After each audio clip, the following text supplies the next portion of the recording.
السلام عليكم ورحمة الله. صباح الفل، مساء الفل، على حسب الوقت اللي انتوا بتتفرجوا علينا فيه. يوم جديد وحلقة جديدة واخر كام زغلول هنقطفهم من موسم 2023. قبل ما نتكلم في اي حاجة بنحب نشكر الناس كلها وبنحيي الناس كلها اللي بتسأل وتطمن علينا، اللي بيكتب لنا كلمة حلوة على دماغنا من فوق. تحياتنا لأي حد بيدعمنا بالكلمة طيبة. قبل ما نخش في اي حاجة، كل واحد يصلي بينا على النبي عليه افضل الصلاة والسلام. يا نبي ما يحلى الكلام الا بذكر النبي عليه افضل الصلاة والسلام. كل سنة وانتم طيبين، كان عيد مولد النبي الشريف، وربنا يعود علينا وعليكم وعلى أمة محمد الأيام بخير. طيب النهاردة اللي احنا هنتكلم فيه كام زغلول اللي هم باقيين، والطريقه اللي احنا يعتبر او الكام زغلول اللي احنا قطفناهم المره اللي فاتت. برضه هنتكلم كلمتين، برضه هنوريك شكل الزغاليل بعد بتاع 3 4 ايام، ودولت انا قلت لك قدامهم بتاع 4 ايام 5 ايام. فاحنا عشان خاطر الطريقه دي هتتساوى كلها تبقى حته واحده، يعني عشان ما ياخدش 10 زغاليل وياخد بقيتهم بعد اسبوع والقصه دي. لا، انا هخلي الحمام ده لغايه ما كله يعتمد على نفسه وياخدهم حته واحده وربنا يبارك له فيهم. الناس اللي هي بتقول لي زغاليل والقصوص، انا يا جدعان والله فاكك الحمام. فاحنا لسه هنفك الزغاليل دي او نشيل الزغاليل من تحت اهاليها. مش هيبقى عندي الا يعتبر كام زغلول اللي هم بتوع الحضان، فدولت ان شاء الله لا نربيهم لا اما نذبحهم وناكلهم وساعتها هنعزمكم معانا. طيب ده بالنسبه لاخر حاجه. هبتدي بقى اللي انا هخش على الحمام اللي فوق، ان كانت النتي بتاعتي ولا ان كانت الاسوس الغزار، ابتدي اللي انا استعدل فيهم.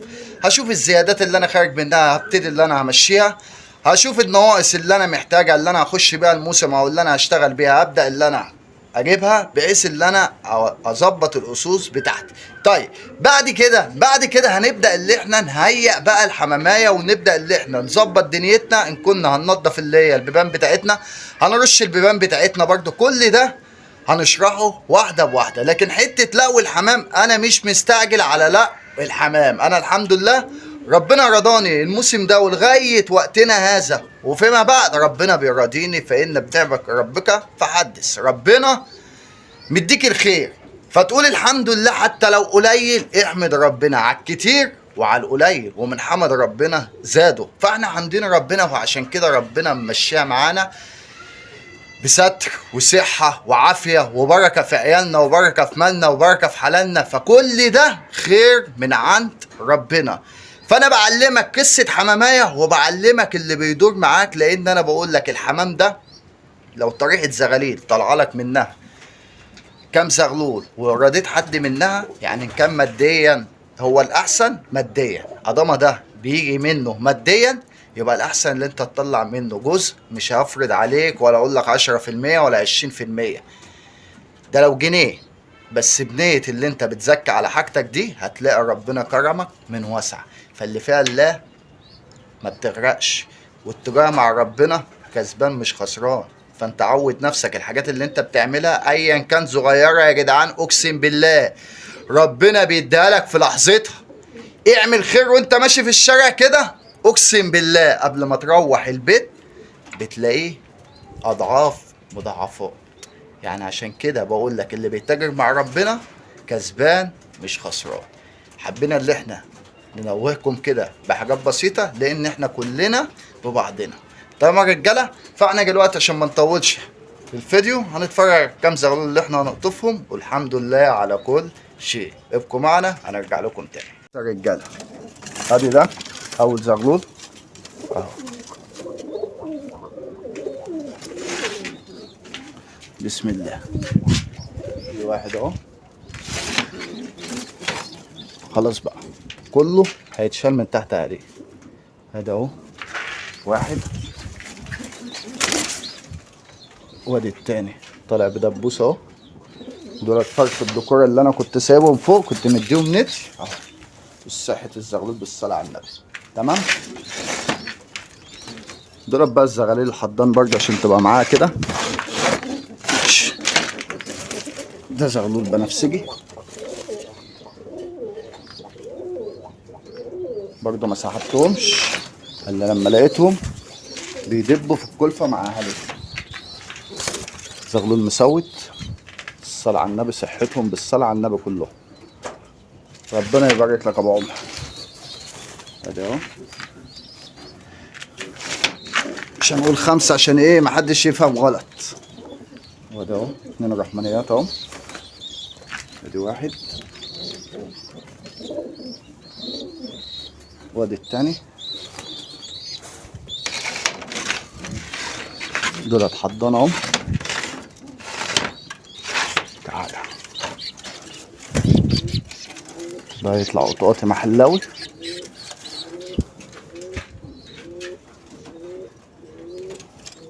بالصلاة على النبي جايين في تكورها اهو. ماشي، تعالى هنا. بسم الله.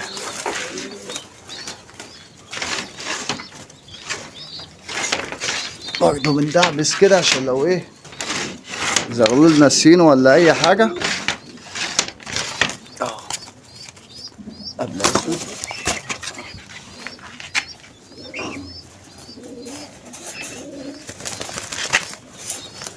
ماشي،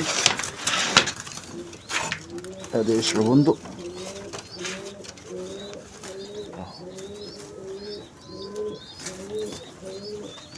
برضه في تكوين برضه كويس. فرد حام بحرام بس بيطلعوا نار. اي فرد حام يا جدعان برضه من الحام ده، مش بقول لك يعني اللي هو اي 2 ملحوسين بقى بيبقوا جامدين، لا الحام اللي هو بيبقى بحرام، بيجي مثلا بقرش، بيجي بمحبس. الحام ده بيبقى ليه علامات في قلب الغايه كويسه، وانت بتربيهم كل ده بيبان لك في الطريقه اللي انت بتربيها. فدي طبعا الحاجات دي بتبان لك من ضمن التربيه وانت بتربي طريقه الزغاليل. دولت اخر حاجه كده، الاتنين الصفر دولت. الاتنين الصفر دولت اخر حاجه هيتاخدوا من بيبانهم. يعني ده هيتاخدوا كده اخر زغلين دولت، هيتاخدوا والدفعه ماشيه، هيتاخدوا من الدكر ده هيتضموا على الدفعه. لكن دولت تعالى انا اقول لك هنعمل فيهم ايه. هتموتوا نفسكم هم الرجاله. فاحنا هنروح نفضيهم كده الناحيه التانيه، فابقوا معنا هنرجع لكم تاني. رجعنا لكم تاني يا جدعان. دولت اول شويه مفطومين، جبناهم من الناحيه دي كده لان الناحيه التانيه كانت المصطبه ضيقه عليهم فما كانوش واخدين راحتهم. طيب كم واحد اللي احنا قطفناهم اهم، حطيناهم في قلب البيبان كده اهو اهو. وادي اهو، مش شرط اخوات جنب بعضهم عادي. بتاخد الكبير بتحطه جنب 2 صغيرين بحيث اللي هم ياكلوا بعضهم. تمام، ده بالنسبه للكام زغلول. خد اللقطه دي ودي هتسهل عليك. لما جيت انا فطمت الزغاليل حطيتهم هناك اول يوم طبعا ما كلوش. جيت رحت حطيتهم هنا لان المصطبه ما عجبتنيش لان صغيره عليهم وهم مش واخدين راحتهم. رحت حطيتهم هنا اهو، وحطيت المكلف ده كده اهو اهو. ده بتاع النتي. هوريك لقطه كده. وادي مثلا كلفت النتي اهو. تعال بص بقى شكل الزغاليل اللي في المصطبه دول هيعملوا ايه اهو. لما يلاقوا مثلا النتي نازله بتبدا اللي هي ايه تكلف قدامها. بص الزغاليل هتبدا اللي هي تنتبه على الكلفه، تبتدي اللي هي تنتبه على الكلفه، شايفه حاجه بتاكل قدامها. طيب رحت عامل ايه اهو، مكالف وكلفه عاديه. حط يا عم الكلفه، سهلت عليك المأموريه اهو. اهي بص الزغاليل بالصلاة على النبي، ما حاجة بتشجعها قدامها، حاجة بتاكل قدامها اهو. يلا بص بص ده بيدور اهو اهو، ويبص على اللي بياكل اهو عشان شايف الأسوس بتكلف قدامه. هيعدل وشه يلاقي اخواته ايه بيدبوا في قلب المكلف ياكل معاه. طيب ده بالنسبة كده اول دفعه ايه ابتدت اللي هي تلقط. وادي التانيين اهو، حط لهم في مكالف اهو زي ما كانوا مع اهاليهم بالظبط. لقطوا ما لقطوش مفيش اي مشكله. تاني يوم هيكلفوا. ادي اهي كلفتي اهو اهو. بتنبههم بس اللي انت حطيت لهم كلفه هنا اهو.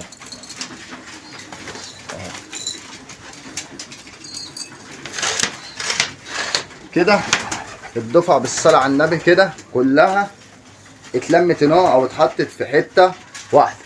طيب حته اللي انا اديهم بقى مطهرات اديهم اي حاجه، لا انا اللي بعمله ادام الزغاليل بصحه كويسه كل اللي عليا اللي انا مثلا بحط لهم شويه الكلفه بتاعتهم بحيث اللي هم كلفه مش ذره او وجع، بحيث اللي هم برضه يطبقوا في الكلفه بتاعتهم. اهم حاجه في الموضوع ان انت تحتفظ بصحتهم.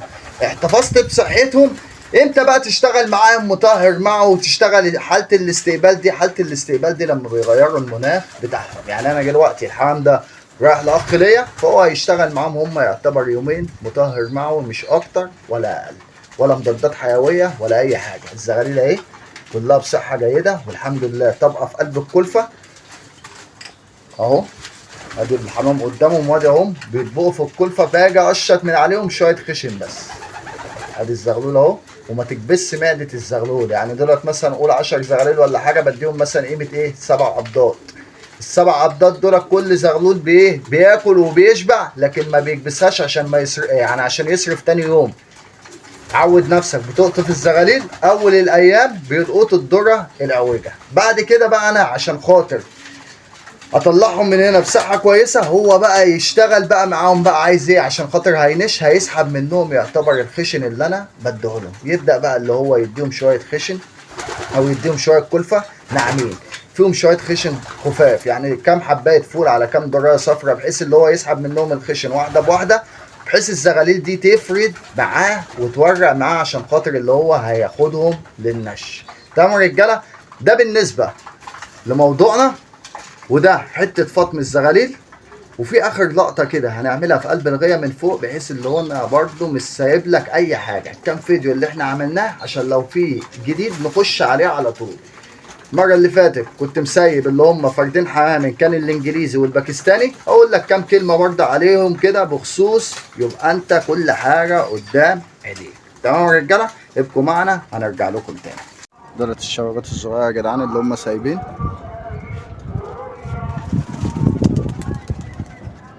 15 باب بتوعهم دولت، حامل عليه 4 و5 والحاجات دي. تمام؟ ده بالنسبه كده للشبابات الصغيره اللي هي سايبه. تمام؟ تعال بقى هنا اقول لك لقطه كده عشان نختم الفيديو بتاعنا ونشوف برضو ايه حالنا تحت. دولت كده كده ايه هيعتمدوا هيقبوا العالي وسيبهم براحتهم، بيتسابوا من الصبح لا اما بيتسابوا من على ايه بيات حسب ما انا ما اكون موجود. لو مش هطلع لهم الصبح بشرق لهم البيبان من بالليل وباجي زي دلوقتي ابدا اللي انا المه. طيب هنا الباكستاني ده اهو اللي كنا ماسكينه بمشط ده بيتساب يعتبر هو اخر النهار، والانجليزي ده نفس القصه كان بيتساب اخر النهار. بس تعالى هنا باكستاني ذكر كبير ده اهو عيل صغير عليه 5. اول الايام سبته اخر النهار، بس فرد الحمام ده مش هياخد راحته اخر النهار لانه هو سايب في قلب دكوره. الدكوره هتفضل تعيط عليه وترخم عليه، فيعتبر حاله الدشار بتاعته مش اللي هي هتبقى كويسه في قلب الغيه دي. انا عملت له بس زياده اطمئنان في قلب الغيه ويتساب، طلع نزل بقى له يومين سايب اخر النهار مفيش اي مشكله من ناحيته.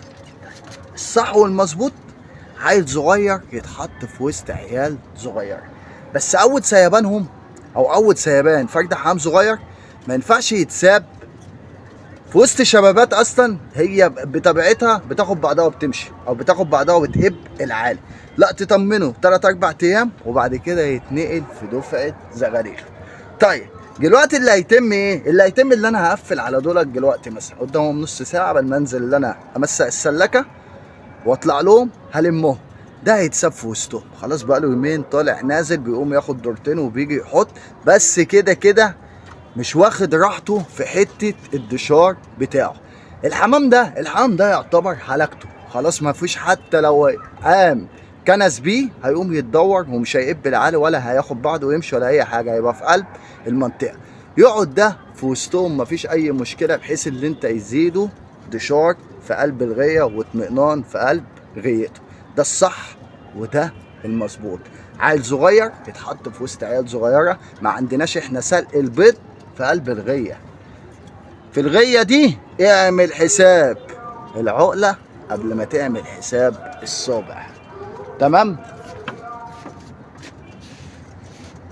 ادي اهو حابين على العمارة العالية دي اهو. ده هتجيبه على الارضية كده اهو.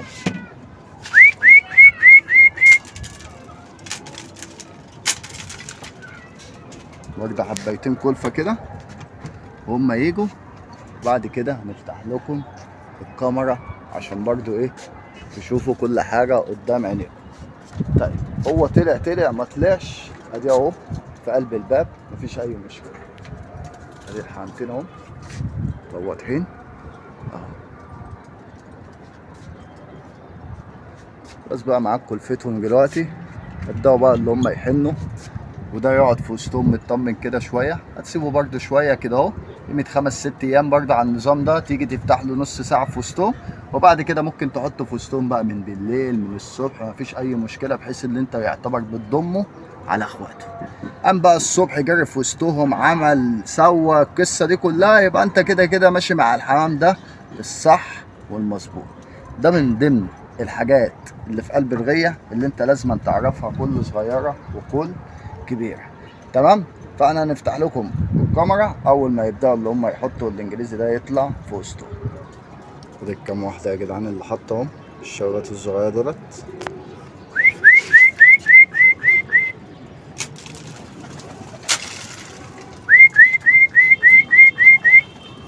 طبعا كده كده بيتكلفوا في قلب بيبانهم بس عشان خاطر عايز انزل الانجليزي عليهم اهو.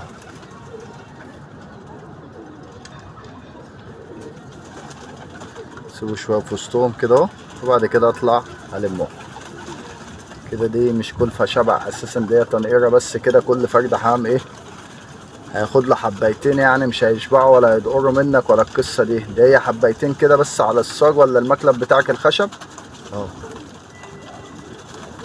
وتسيبه. تمام يا رجاله. ده الفيديو بتاعنا النهارده في كام معلومه كده للي عايز يفهم بما يرضي الله. تمام يا رجاله. فابقوا معنا ان شاء الله. هنرجع لكم بكل جديد في قلب الغيه. مش هنجيب حاجه من دماغنا.